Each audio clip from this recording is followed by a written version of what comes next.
Hello 8वीं class. आज के इस वीडियो में मैं आपको विज्ञान के कुछ इम्पोर्टेंट क्वेश्चन बता रही हूँ जो आपके सप्लीमेंट्री एग्ज़ाम के लिए इम्पोर्टेंट हैं। बच्चे कमेंट करके बराबर ये बात पूछ रहे हैं कि विज्ञान की तैयारी कैसे की जाए, विज्ञान की तैयारी कैसे की जाए। तो मैं उन बच्चों से यही कहूँगी कि आप एक बार मैं जो क्वेश्चन आपको इम्पोर्टेंट बता रही हूँ उनकी पूरी अच्छे से रीडिंग कर लें और जो भी क्वेश्चन आपको सरल लगते हों उनको आप मार्क करें और उनका ही बार बार रिवीजन करें, क्योंकि अभी इतना समय नहीं है कि हम कोई भी कठिन चीज़ कर सकें।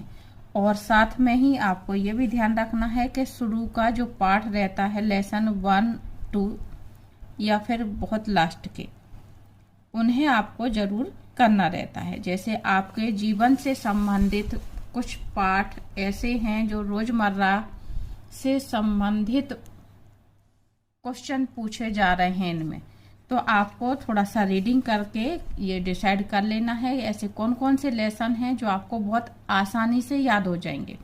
तो आप उन्हीं के क्वेश्चन आंसर को ज़्यादा से ज़्यादा करने की कोशिश करें। दूसरी चीज़ जो आपको तैयारी कर लेनी है वो है आपके इसमें डायग्राम बनाने को आते हैं, तो जो चित्र परीक्षा में पूछे जा सकते हैं उनको आप दिन में एक बार बना करके ज़रूर प्रैक्टिस कर लें।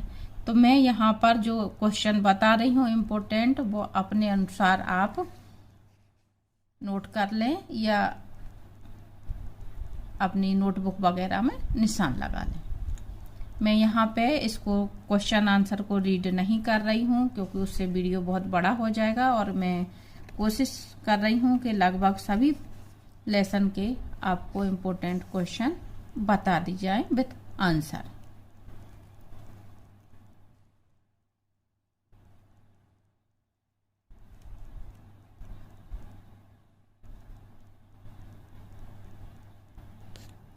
कुछ क्वेश्चनों के आंसर ऐसे हैं जो आपको सिर्फ रीड करने से ही याद हो जाएंगे।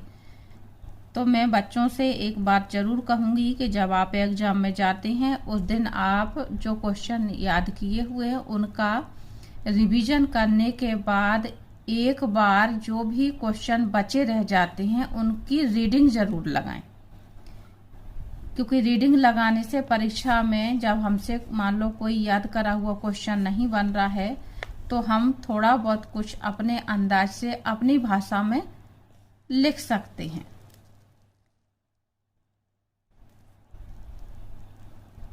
तो ये आपका उर्वरक एवं खाद में अंतर आ चुका है अभी, तो ये ध्यान रखें आप कि अभी के पेपर में जो क्वेश्चन आ चुके हैं वो आपके सप्लीमेंट्री के लिए फिर से इम्पोर्टेंट हो जाते हैं।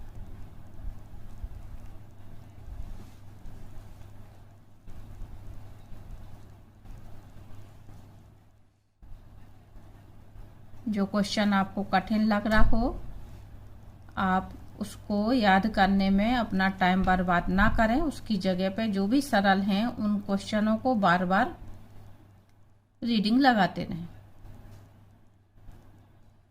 अब जैसे उदाहरण के तौर पे ये क्वेश्चन है मिट्टी को पलटना और पोला करना क्यों आवश्यक है। तो बच्चे इस भाषा को रटने की कोशिश करते हैं, तो हमें भाषा नहीं रटनी है। ऐसे क्वेश्चनों को आपको सिर्फ बार बार रीडिंग लगाना है कि आपको कौन कौन सी बातें उसमें बतानी और अपने शब्दों में ही आंसर को लिखना है। तो जब आप रीडिंग करेंगे तो उस क्वेश्चन को आप अपनी भाषा में लिख पाएंगे। ये डायग्राम दिया हुआ है, इसको आपको कर लेना है अच्छे से, कोई खास कठिन नहीं है। जो शब्द थोड़े से कठिन लगते हैं जैसे कि आपका ये दिया हुआ है राइजोपस, ब्रेड मोल्ड, इस तरह के कोई भी कठिन शब्द जो होते हैं उन्हें आप एक जगह अपनी नोटबुक में नोट कर लिया करें, या कोई ऐसी जगह पे जहाँ पे बार बार आपकी निगाह जाए, चार्ट वगैरह में लिख करके आप टांग सकते हैं, या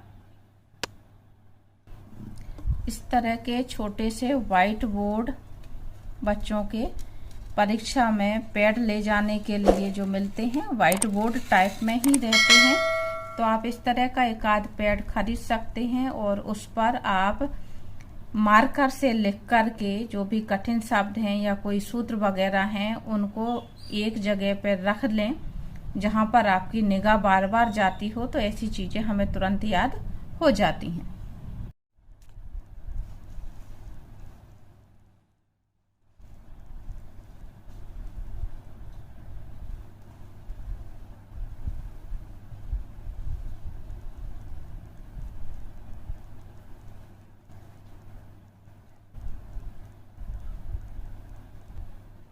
ये नाइट्रोजन चक्र आपके लिए बहुत ज़्यादा इम्पोर्टेंट है। इसको आप बनाने की बराबर प्रैक्टिस करते रहें। इसको यहाँ नीचे से चालू करना है, आप इस तरफ से ले जाएंगे और घूमते हुए इस तरह से ऐसे आपको याद करना है। उसके बाद आपको इस तरह से याद करना है। ये सारणी आपको याद कर लेनी है। एक ही जगह सारे रोग जनक जो सूक्ष्म जीव हैं उनके नाम दिए हैं, क्या माध्यम है और बचाव के क्या उपाय हैं। तो ये ऑब्जेक्टिव टाइप में भी पूछा जा सकता है और नाम वगैरह लिखने को भी ये आ जाते हैं। तो ऐसी चीजों को आप व्हाइट बोर्ड पैड पर लिख लें।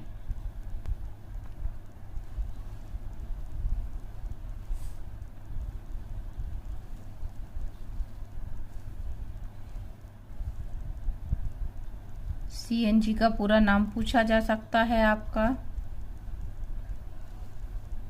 जो भी क्वेश्चन वार्षिक परीक्षा में आए थे, अधिकतर क्वेश्चन आपका रोजमर्रा के जीवन से संबंधित ही पूछा गया था। तो ये सारणी टाइप में जो भी चीजें दी हुई हैं उन्हें आपको बहुत अच्छे से याद कर लेना है। ये आपका चित्र पूछा जा रहा है और बहुत ही सरल चित्र है जिसको बनाना कुछ कठिन नहीं है, लेकिन आपको ये ध्यान रखना है चित्र आपने बनाया और ये नाम नहीं लिखे तो आपको नंबर नहीं मिलेंगे। यहाँ पे मैं आपके जो भी लेसन हैं उनके टोटल इम्पोर्टेंट क्वेश्चन बता रही हूँ। अगले वीडियो में मैं आपको मोस्ट इम्पोर्टेंट क्वेश्चन और बताऊंगी।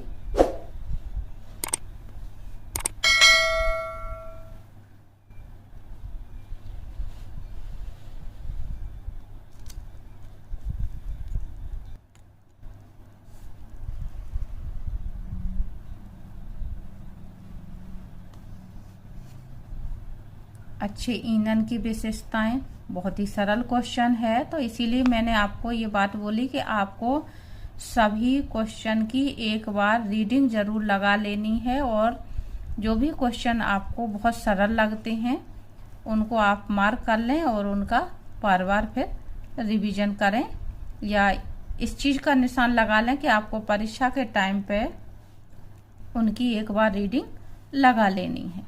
कुछ क्वेश्चन ऐसे होते हैं जो याद करने की जरूरत नहीं है, सिर्फ रीडिंग की जरूरत होती है, तो उन्हें आप अलग रखें परीक्षा के टाइम पे सिर्फ रीडिंग के लिए, क्योंकि परीक्षा के टाइम पे रिवीजन के लिए हमारे पास समय कम होता है।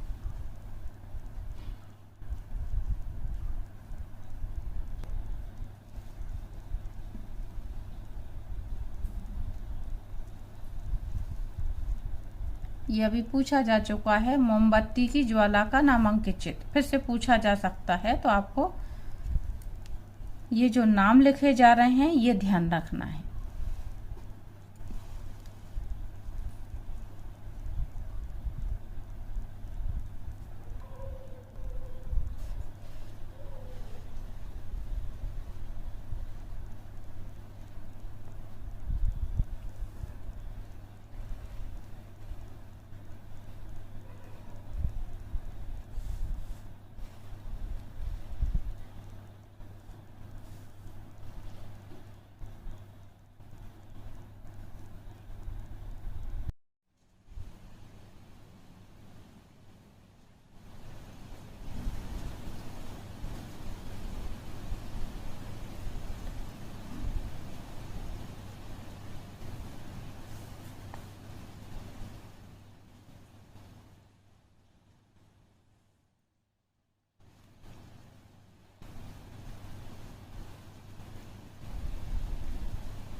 मुझे